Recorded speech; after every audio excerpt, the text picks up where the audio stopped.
being here, man. I was doing a little bit of research about you, man. Holy goodness gracious, my guy. I just gotta say, you're a one type of man. I just want to get off, really your childhood because what are you, 20 right now, right? Yes. Same age as me. Goodness gracious, you make me jealous again. But so I was reading your background. You grew up in River Forest, Illinois. What was your childhood like, and how did that lead you into 3D printing? uh Honestly, I have to thank my parents a lot because even though their background, everything is completely separate from what I was doing, I actually grew up very away from tech, which Yeah. ironically enough probably drew me to it. I couldn't even play video games until I was in my teens. And Really? What? yeah, well, TV is limited. I get a little bit of computer time every now and then, but I no video games, nothing, because they really want to make sure they raise me right. And I see a lot of times, especially in younger parents nowadays, where they'll just plug their kids into like an iPad or something for easy excuse to, get them off their back for a little bit. Correct. And I have to applaud them for taking the longer, more intensive route of, really letting me explore that I was interested in. Like whenever I did get into computer games, because that was before I could get any game console or anything like that, like, okay, he's starting to get interested in this. Let's also make sure he knows how to make the games and how to code them and things like that. And so I've always been on the little more technical and design side too. But my childhood is a lot of extremities because I try to take essentially every interest I can, fully saturate it before I move on to something else. I was in martial arts for like over 10 years and I got to a second degree black belt before I moved on from that. I was into Legos and I was the first and the youngest exhibitor at the adult Lego Master Builder conventions at like gosh, I was here like 8 or 10 around that time. And I was also doing like storefront displays for local toy stores. So that was me like fully engrossing myself in that. Every single thing I've been interested in since has some similar level of just heights that I've taken it to. And always being into that DIY, wanting to know more, seeing how and understanding how things work really did lead me into 3D printing. I initially bought a printer on a whim thinking, oh, well, this will be a nice little thing to take apart, get into. It seems right up my alley. I knew 3D modeling at the time, and I was like 11 or 12. New 3D modeling at the time. I was like, you know what? I don't have money. I don't have much money as a kid. They made me work for everything. Even before I could legally get a job, they're like, okay, well, go mow some lawns, do something. Well, even when I was really, really young, like 6 years old, like, okay, go do this and they'll give me a little bit and I would let me acquire whatever toy I wanted. So Yeah. the entrepreneurship has been built in for a while, but I was looking for ways to build gifts and things like that that are personalized for family without having to spend the money for it. And I thought 3D printing would be perfect for that. So I bought one, broke it pretty quick, sold it off. Bought another one, broke that one as well. Sold that one off, and then I got one that just worked pretty well for the time. And I realized that I liked designing and 3D printing parts that upgraded and made the printer better in itself than I did just printing trinkets and playing around with it. And So that's yeah. what really led me to, looking for broken ones because I was one of the first people to start refurbishing them. I saw there's so many of them really inexpensive, like several, like over $100,000 machines being sold for a couple thousand. But at first I started with like a little more than $1,000, like $1,500 machine, bought it for 300, printed parts to fix it, only spent about $50 on it to replace a physical broken motor. The rest of the parts I could make myself. And I sold it for over 1,000, like 1,250. And I was making $300 an hour making my own hours in middle school. But So I just that, want to interrupt a bit. yeah, I'm sure as a middle schooler, you weren't thinking, all right, I'm going to make $300 an hour, then I'm going to build a worldwide company, then I'm going to be Elon Musk. No, you're probably thinking, I'm just going to do something cool for my friends. Is that right? yeah, it's pretty along those lines. I was into it because I enjoyed it. And honestly, I think that's a foundation which is why I'm so glad I'm pursuing what I am now, because it's a good foundation to have. I mean, it's not starting something solely for profit. And I think a lot of that reflects in my outlook too, because I'm growing up only child.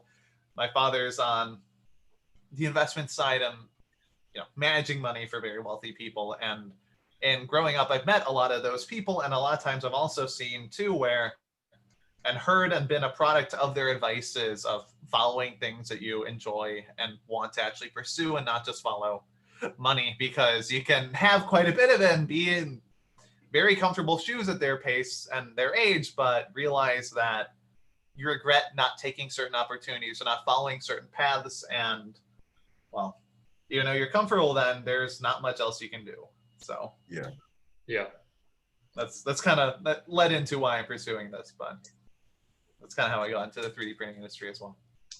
So at one point, you would probably have to transition from this is my passion and this is what I do for fun to more of this is a business. How do I transform it in a way that I can actually sustain myself with this? What was that transition like?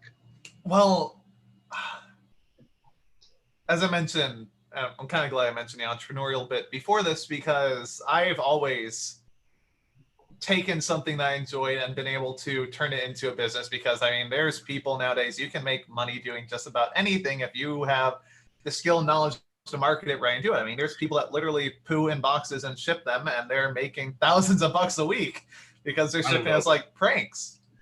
And Really? people, yeah, no, there's prank companies that you can pay for someone to poop in a box, and you pay them and they ship it to someone at random, and people make money off that. But the point of that is there's so many people out there doing so many different things. Well, make money off it. And it's just finding where you want to, pursue that passion, even if it's pooping. Yep. He froze out on mine. Yeah, I think he's frozen. He's frozen on my end. Hello? Hey. Yeah, Ethan, you froze up 2 times. Oh, that's odd. Anyway, you were talking about how you can put poop in the box and sell them. let's talk about that a bit more. Best segue of the year. Is that your next business idea? Where are you going with this 3D printing stuff, huh? Sure. Well, just to kind of finish up the thought, and the point was, if you have something of interest, you can pursue it and make it into something financially stable for yourself if you do it right. And I enjoyed making the upgrades for the 3D printers, and I was buying these broken down printers more for my own fun because I enjoyed it, and selling them off just came as, I'm going to sell off this printer because I just found this better printer that I'd rather have and mess around with. And that just turned into, I really like this. And that's when it turned more into a business. So there is a bit of a transition period, but at least for me, it felt very natural because I was still following the same path I wanted. It wasn't like, okay, I need to make money from this now. It was more just keep going with it. I mean, you're already following something that has potential, just scale it, make it a bit bigger, get a couple friends, couple contacts to help you out, and you can start doing this at a greater scale, which for me meant me being inside more printers and getting to work with these companies that at the time I looked up to. A little bit less so now, but I looked up to, and I was working directly with them to figure out, okay, well, how can I fix this? And I'd be making printers at the end that were better and had more functions than the printers I was buying, from the actual manufacturers. So you moved to Austin about 1.5 years ago. Mm-hmm. What's it been like bringing your business from a garage band, sorry, not a garage band, but like out of a garage, a refurbishing business to more of a bigger scale? What's that been like? Has it been exciting? It certainly has been exciting, but very hectic, especially with the last year. But I didn't move the refurbishing business down to Austin. That I stopped a little later in 2017/18. I kept it up a little bit, but I started Creative 3 Technologies because being inside the industry, working with those contacts, personally being in over 100 separate printers ranging from a few $100s to a few $100,000, I saw people were cutting a lot of the same corners in their design, and I was just unhappy with the model. So I started a company that designs and manufactures 3D printers, and that kicked off in 2017. We got pre-seed funding because I had at my Eagle Scout project that I just showed off a proof of concept printer. I had people wanting to buy it right there, even though it was more just a proof of concept for myself. And that's when I had pre-seed investment that invested in the concept as an active partner, really helped me build the business. And that's when it started to scale more and more into, having a fully finished product and now having a lot of people waiting for us to be in production. And towards that move is when I moved the company down from Chicago to Austin, because as beautiful and history rich as Chicago is, I don't see it as a place good in the long term for any startup. I mean, the taxation rates, the price of actual just land and space and everything there is just too high, versus Texas has a lot of state and a lot of different local incentives, depending what county you're in and everything, to have a business out of in comparison. So more the prospects of potential moved me out here, and moved out here admittedly pretty ambitious, because I did take a step back in that 2020 period, because at first I had raised the interest for my product because there's nothing quite like it. I needed to raise and directly test the marketplace to see if there's demand for what I had, since nothing really directly compares. And that's how I got the numbers to really start pitching, like, hey, this is how much money I need, this is how much we can expect. And I was trying to raise $1.5 million because that's how much I needed to build that much facility to meet the amount of demand I generated. But 2020 hit, things got crazy.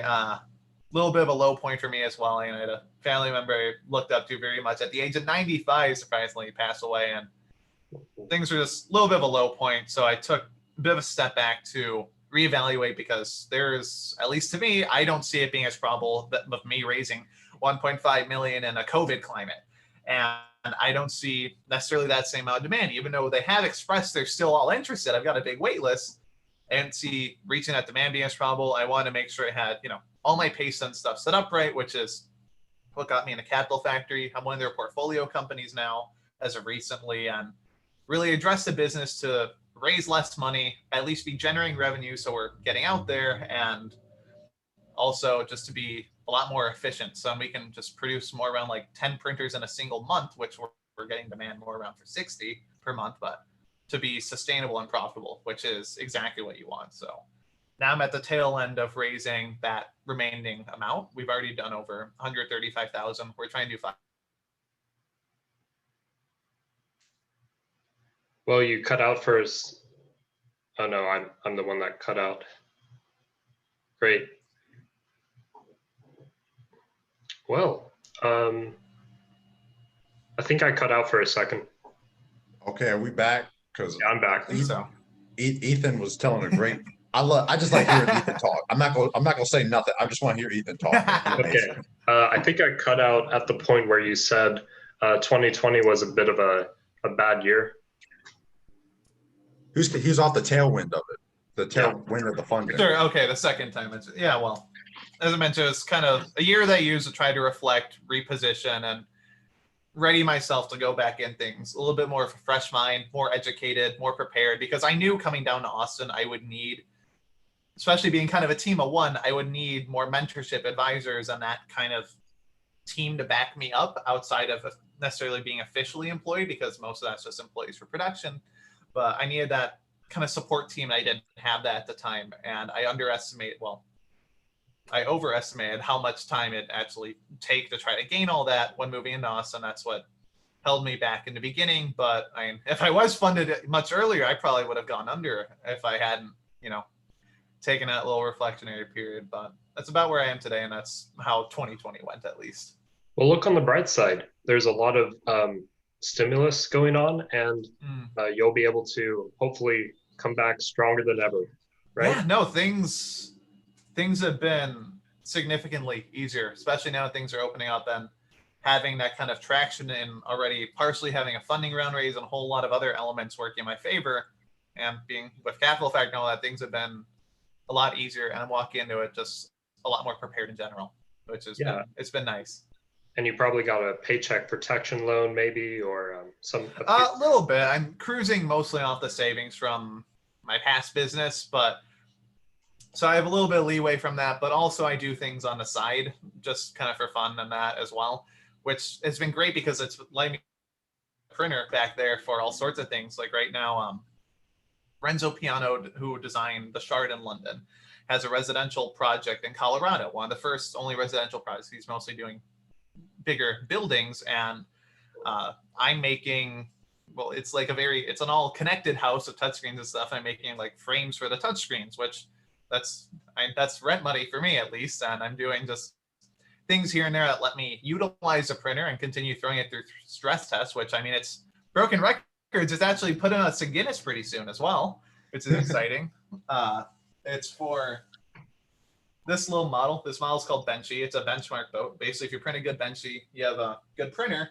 We set the world record size of printing it at 1,400% scale. Goodness instead of gracious. the tiny just 100% scale, which is exciting. And because companies have been competing with the record for the largest for a little while, it'll be nice to have it in there. But I've been active and still keeping myself sustainable through it.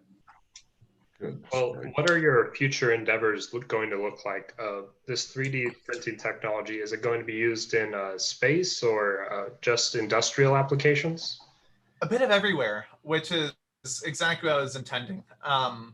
Actually, this method itself of FDM, which is, where you have more of a physical material instead of messing with powders or resins, that is in space, which is exciting. It's the same type of printing, so I don't see that as, not a possibility with my type of product. But in terms of near future, because you kind of asked too, you asked about me, and then for the industry, at least for me, it's moving into production, which I'm a lot closer to now. As I mentioned, I'm wrapping up the tail end of that funding, which is really exciting. It's been a long time coming, and even at the next printer design, which is a lot crazier.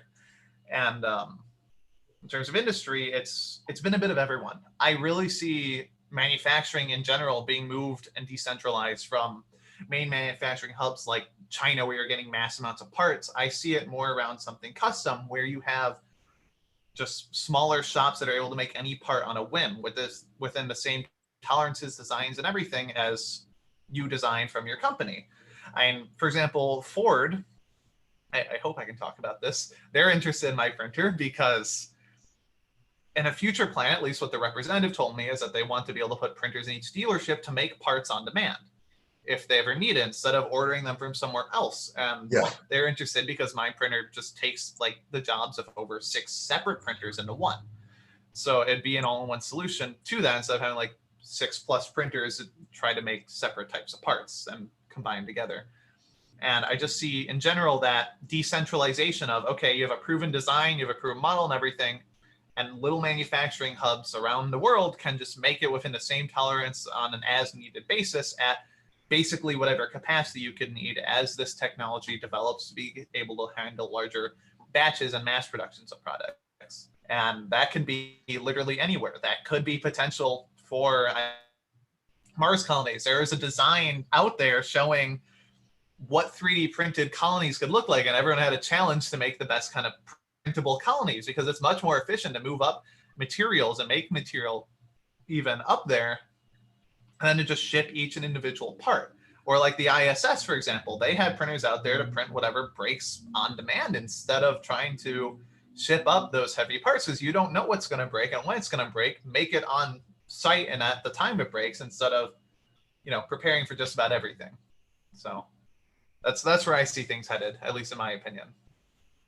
You took shoot for the stars quite literally in high school. Yeah, it's been a journey.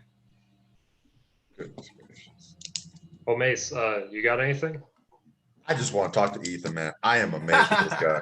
Ethan, I just want to get to know you, man. My first question is just, sure, really, as you were talking about that step back, kind of how do you approach problems? Do you approach it like the first person, like the, what's it called, first principles approach, like Elon Musk discusses? Or is it you have your own special way, how you dissect the problem? How do you go about solving problems? It depends. Yeah. Because at least with I think a good example to go into this a bit is the development of my printer. Because I mentioned I was personally inside of a lot of different printers and saw a lot of the corners were the same. Corners were the same in each of the printers.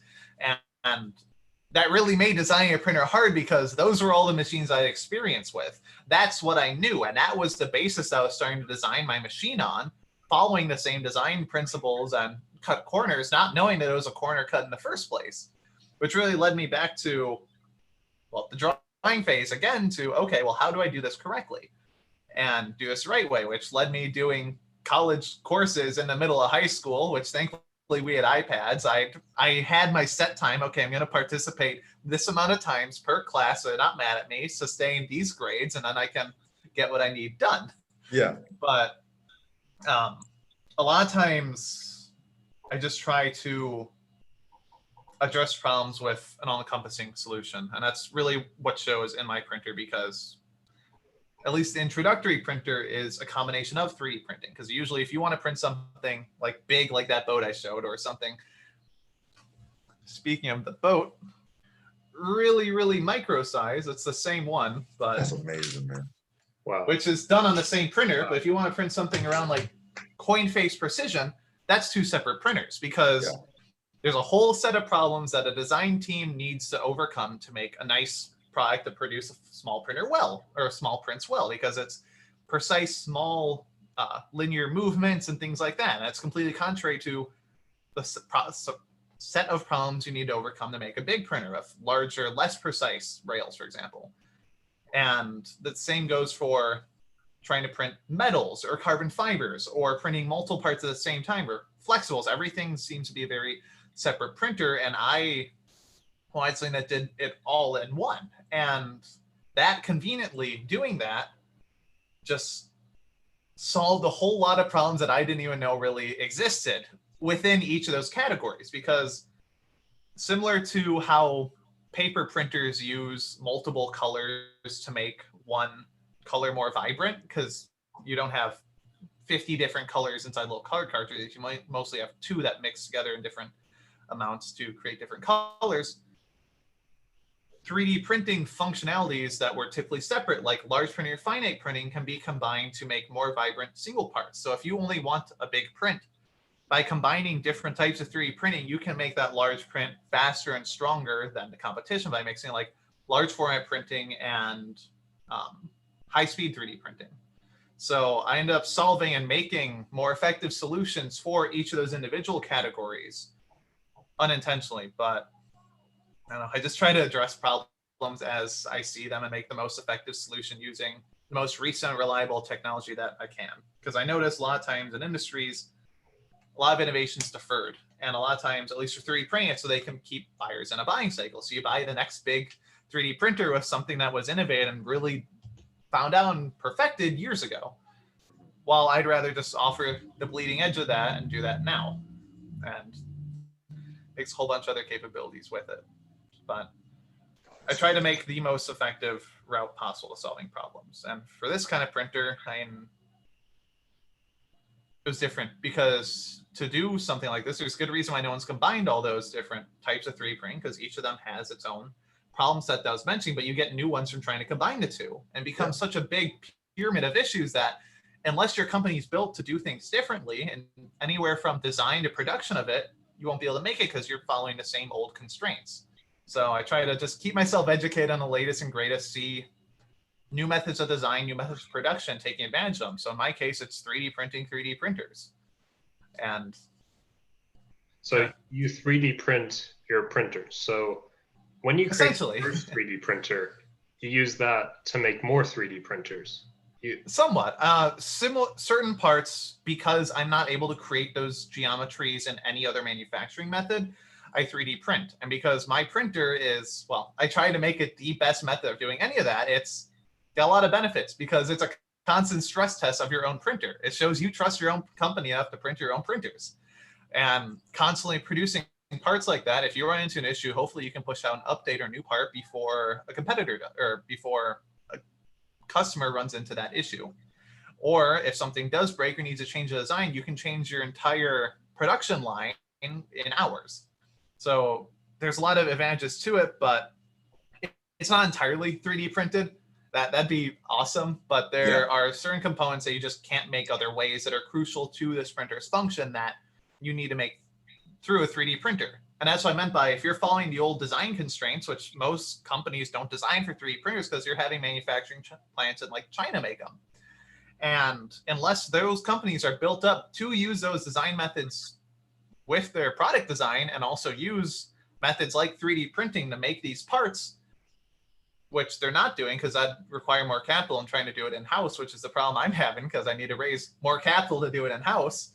But unless you're really built from the ground up to try to address and use the new and the now, you won't be able to, take advantage of the potential that comes with it.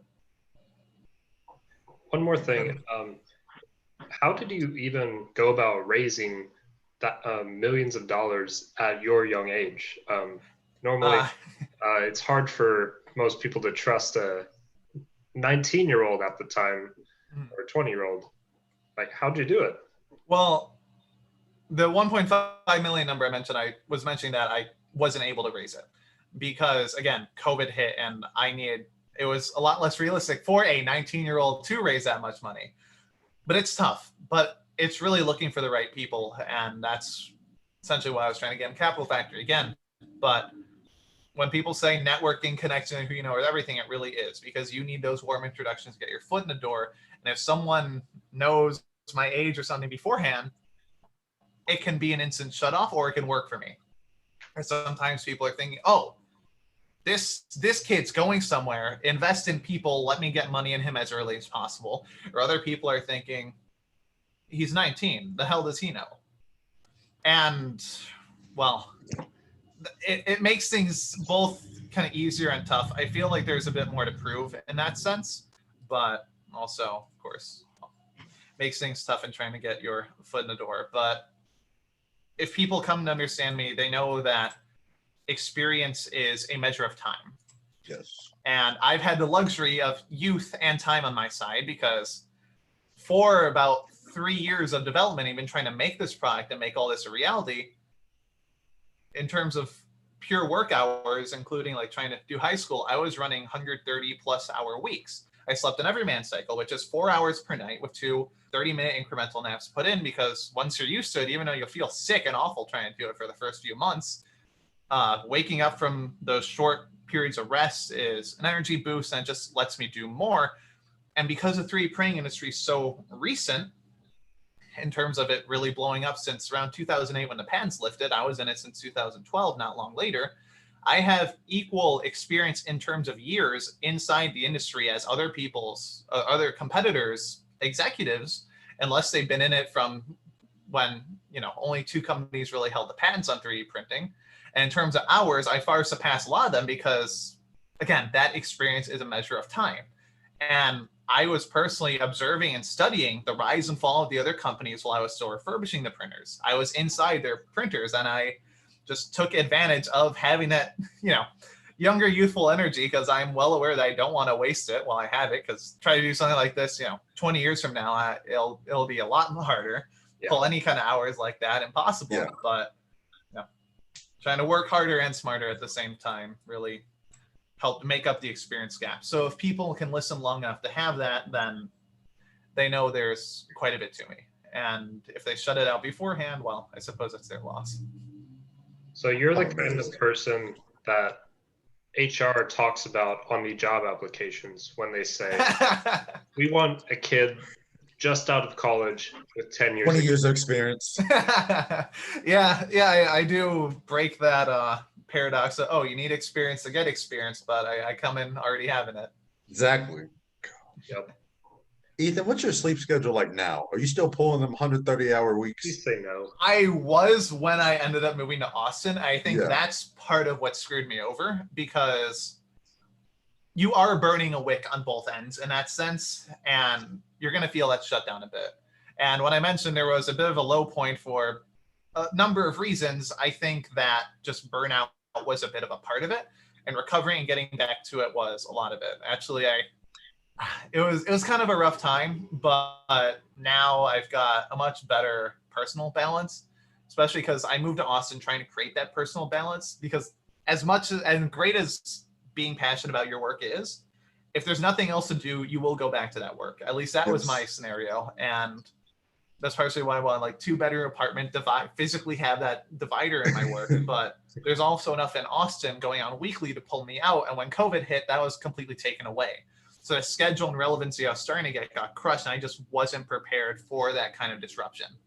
So sadly, I did gaining a decent bit of weight. I was like at 180. I got to 245, but back dropped a lot of it again already. So I got good workout schedule, good sleep schedule, good just in general, everything schedule. And I feel like I'm back at a good balance and peak again to really start addressing all this and getting back to it. Gosh, that's amazing, man. That's amazing. Gosh. When he said 130-hour weeks, I was like, I know he was having it was awful to get used to.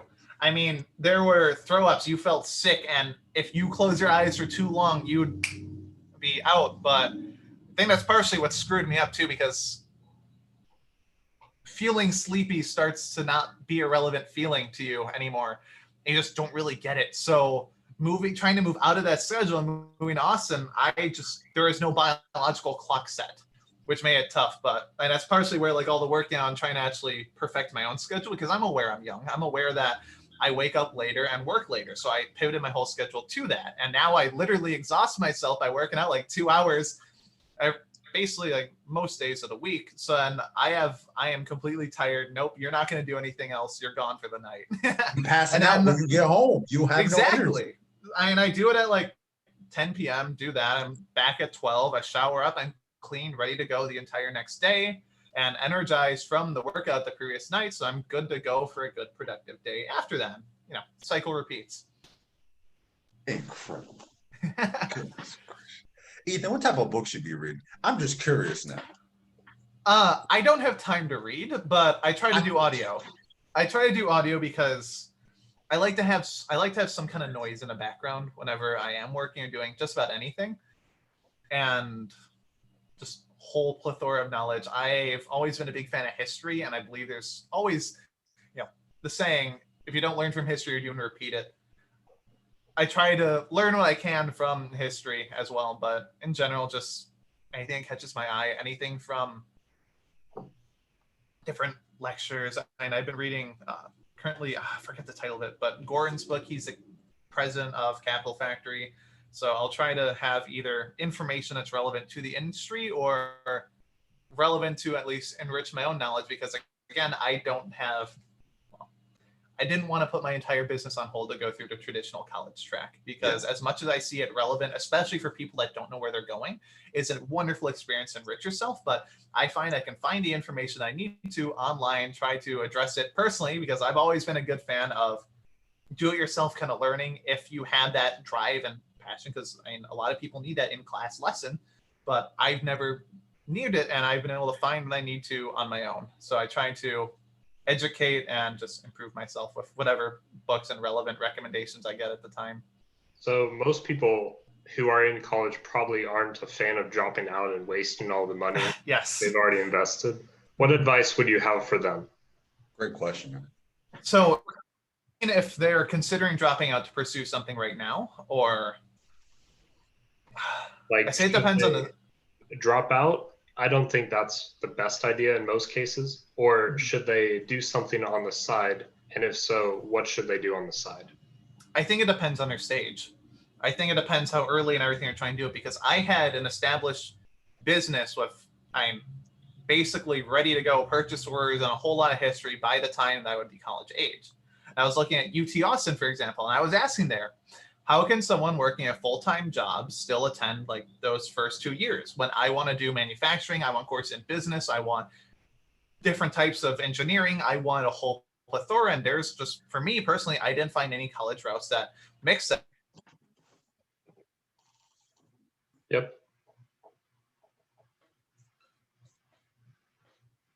Give it 1 second. It's frozen.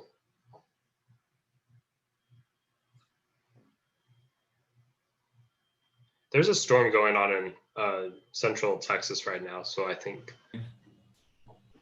Are you back? There we go. I think Yeah, we're I'm back. Yeah, there's a bit of a storm maybe that has to do with it. But if I was trying to say, if you're past that 2-year point,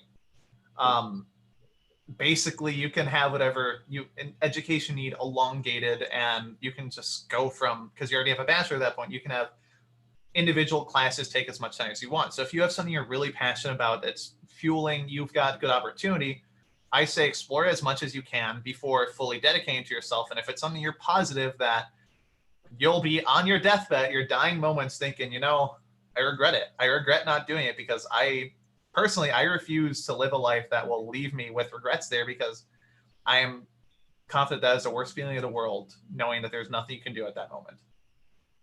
So if you know that that's something that you're passionate about, that you know it's the route you want to take, it will hurt you not to pursue it. So do as much as you can with your current schedule, even if it means pulling batshit crazy hours like I was, I'm not sure. if it means that much to you, it'll be worth hours. it to use. And then once there's some progress, especially a lot of resources to try to enable new startups and things like that nowadays, which is awesome. But pursue it as much as you can. And then if you realize you need to full stop to do it, if you're at that 2-year point, do it, because you can catch that up pretty easily whenever. And if it's before then, really know it's what you want to do. Because if there's even a sense of doubt, I don't recommend it. Because again, that college experience is, I still find it to be very valuable in terms, but I know if I went there, I'd just be going to get my degree in and out. And that's not what you want from it. It's a cultivation of minds you're sharing and growing off of. You need the full experience. And if you know that, well, it just kind of be a waste for you, then don't. So it's a very by-person case for me. There's also something to be said about taking a steady route and then transitioning to a more risky route like you did if you don't have that's business in high school. That I'd say is a bit debatable, because there will always be another excuse to not pursue something.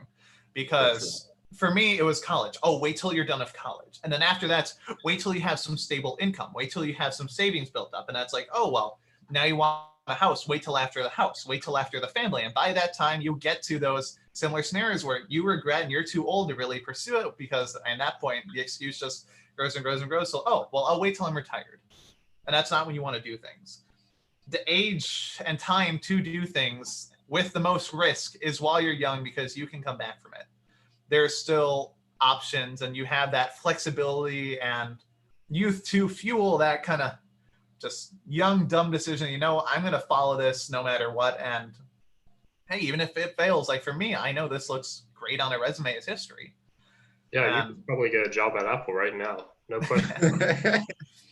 But if it's something you know you really want to do, don't let excuses get in the way, because they'll do exactly that and it'll just keep perpetuating.